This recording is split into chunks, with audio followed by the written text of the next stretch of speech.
Hello and welcome to this Come to Jesus Daily Devotional. I trust you are well, and today's devotion is entitled Marriage Models Christ and the Church, from Ephesians 5 verses 31 to 33. Let's reflect on how marriage is meant to reveal the relationship between Christ and his church. Let's read Ephesians 5, 31 to 33. For this reason, a man will leave his father and mother and be united to his wife, and the two will become one flesh.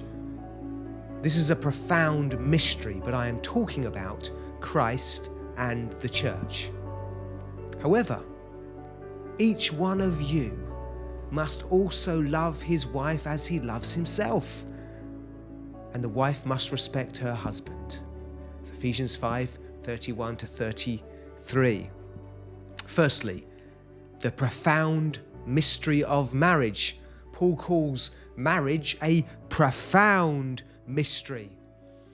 And this is not just because we don't understand each other, but it's deeper than that. The phrase is megas mysterion, a great and glorious truth that can only be properly understood through God's revelation. Marriage is not merely a social institution. It is designed by God to reveal something great and deep. And C.J. Mahaney, in his book Sex, Romance and the Glory of God, writes this about this mystery and what it reveals. All Christian marriages are intended ultimately to point to that greater reality. The final glorious purpose of Christian marriage is to witness to the relationship between Christ and the church. Marriage is therefore meant to display profound truths about Jesus' relationship with his church. Firstly, spiritual union. The profound mystery that that marriage reveals is the spiritual union between Christ and his church. As husband and wife become one flesh, are united. We're also united to Christ and become the body of Christ. Our union with Christ is unbreakable. Nothing can separate us from his love. And this covenantal devotion is something marriage is meant to, ideally, to reflect. Now, this is why adultery and divorce are such tragedies. Now, of course, there's forgiveness, but we're talking about the ideal today, and the Expositor's Bible commentary says this: if husband and wife are one flesh, what a tragic division a divorce entails. As though Christ would abandon his church for another lover, or as though the church could survive on its own without him. The unity. So marriage is meant to be united as Christ is united. This truth has important application whether we're married or single.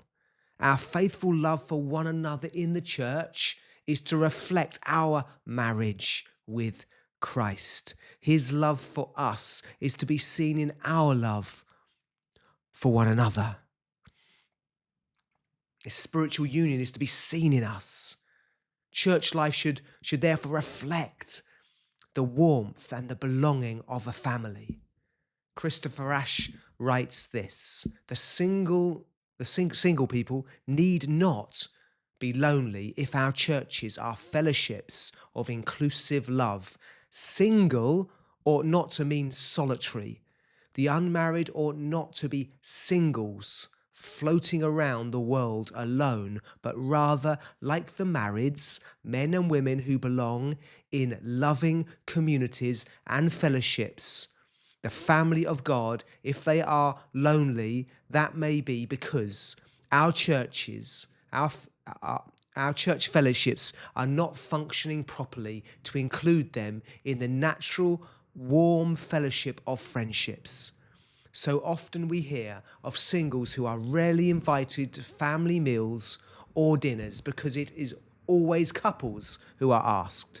This should not be the case. That's Christopher Ash writing there. So firstly, the church displays the unity between Christ and his church. Secondly, authority and submission. Another way marriage reflects Christ and the church is through the loving leadership, headship of the husband and the willing respect and submission of the wife.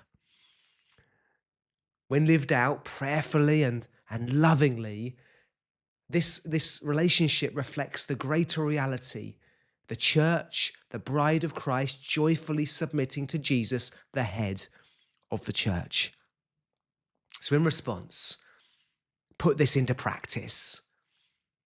We're called to build marriages that reflect the relationship between Christ and his church, and to build churches that reflect the love, unity, and devotion that marriage is meant to model.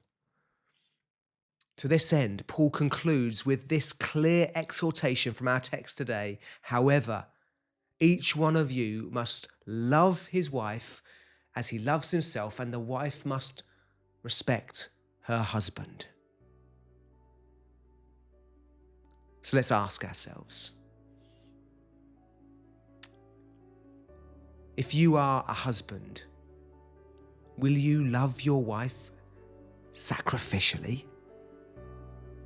If you are a wife, will you respect and submit to your husband? If you are single, will you love the bride of Christ, his church, and honour the bridegroom, Jesus? Finally, I want to say a word to those who are married. The great success of a wife, this is John Groves and Marion Groves in some marriage training I did some while ago. The great success of a wife is her husband, and the supreme glory of a husband is his wife. So each partner is a measure of the success of the other one. God bless you.